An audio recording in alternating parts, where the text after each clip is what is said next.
Saturday morning, August the 10th. I got a call from a customer of mine yesterday. Actually, we were having torrential downpours yesterday. That had a problem with his air conditioner, and I was there about, I don't know, a couple months ago, I guess, or a month ago. And I know he had a problem with the secondary pan, had water in it up in the attic. So I went down there and I blew the line out, the trap and the line out, and she was working fine. So I know he's got a secondary switch on that pan, so I don't know if that's the problem, or he says the outside unit's not running, so we'll find out when we get there what's going on with that. I'm on my way, you know, but I do have callbacks, and hey, it happens. These old air conditioners, man, they can run for a week, 2 weeks, and then something else happens. Who the hell knows? So what we do is we get them going, we fix them, get them going the best we can, and we'll see how long they run for. They break again, we go back and fix them again. That's what keeps us busy. Well, stay tuned. We'll see what happens on this one. Alright guys, I'm at this job here, at this yoke unit, and the capacitor's bed. You can see how it's all puffed up.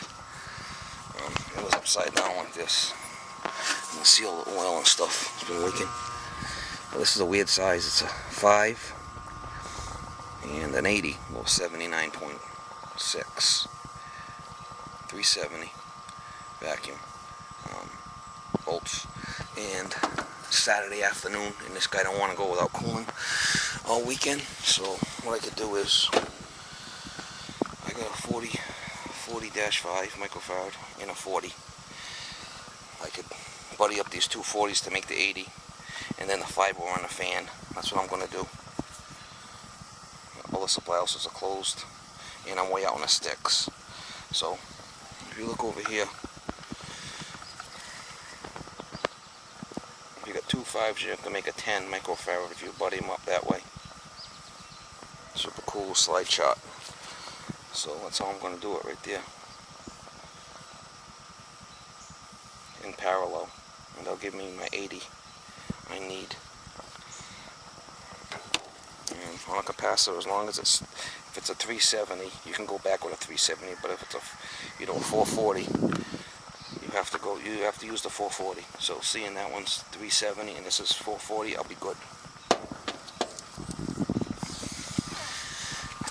I can mount it right inside this chase here. This is just metal. Look inside, you can see there's no coil there, so what I'll do is I'll mount them right like that.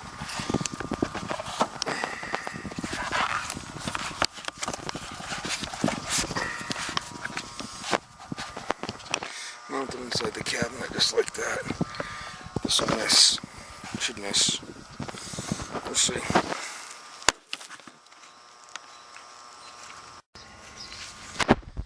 Guys, I got them mounted in there. I use some of this strap hanger.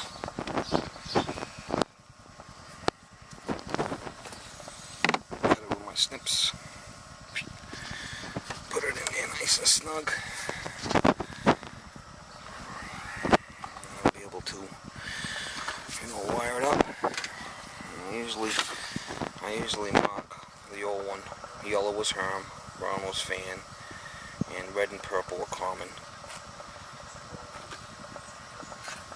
That's what I'm going to do next, is wire it. The one in the back here has got the fan on it. Once I get it all wired, I'll show you guys what's going on with that. I'll have to make some of these wires a little bit longer. This purple here is the common.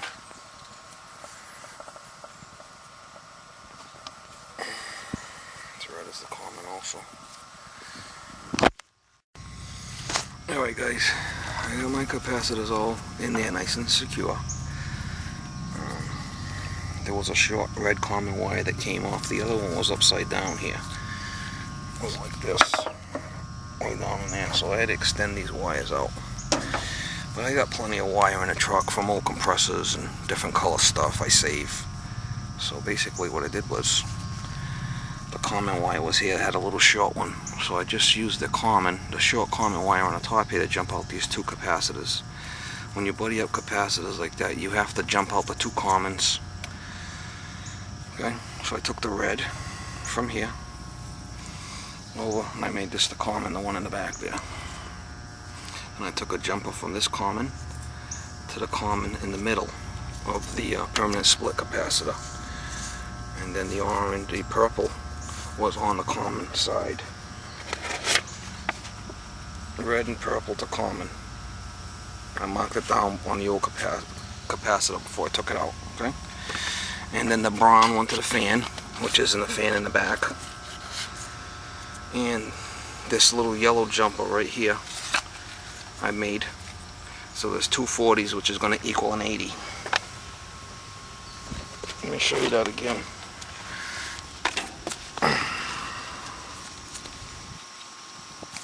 So you need a 10. You don't have a 10, you got two 5s. You can parallel the two 5s to make a 10 microfarads. And like I said, I don't, I would have rather have ran out and got the proper size. I know my supply house that deals with York, they don't have any of these in stock. I know they don't.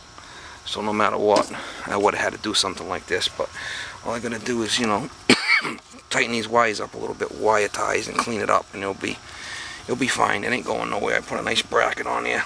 It's gonna be good. Let me clean up the wires and I'll show you what it looks like before we start it. Wire tie here, another wire tie here, and another one down the bottom there. That looks fine.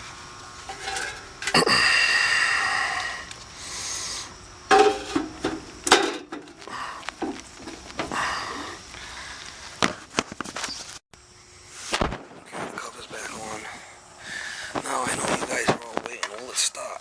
Well, let's start. Well, let's see.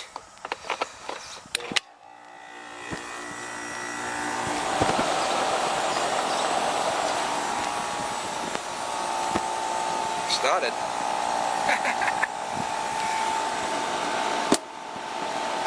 Alright, let me pick up all this stuff and let's just gotta have cooling.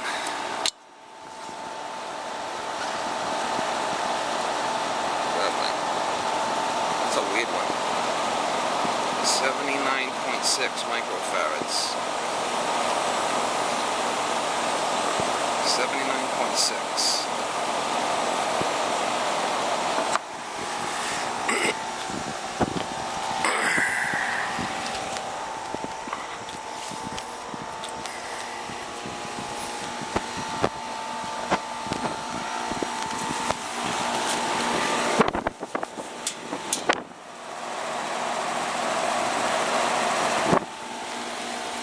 York.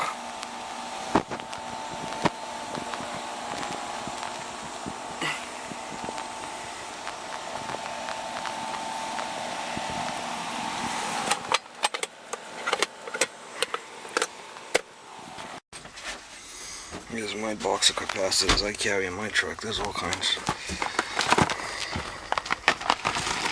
Loaded.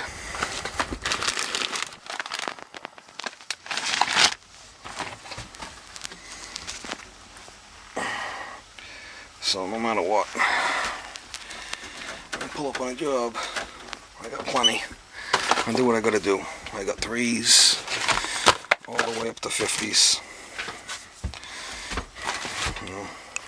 All different sizes, 35.5, 35, 45 5s, singles, 60s, hard starts, some of these subcoats. They're okay, they're not the greatest, but sometimes I use them. All kinds of stuff.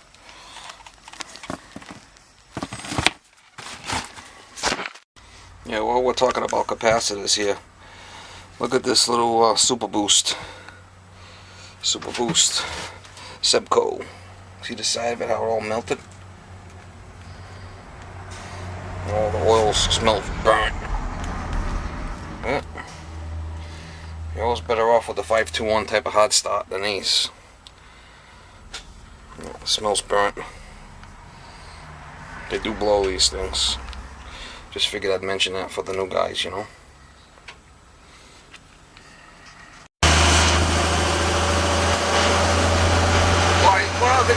mention, I did talk to that guy about, you know, taking the unit all apart and giving it a good cleaning, and says he's going to call me back first thing in the spring to, you know, take it apart, the outside condenser unit.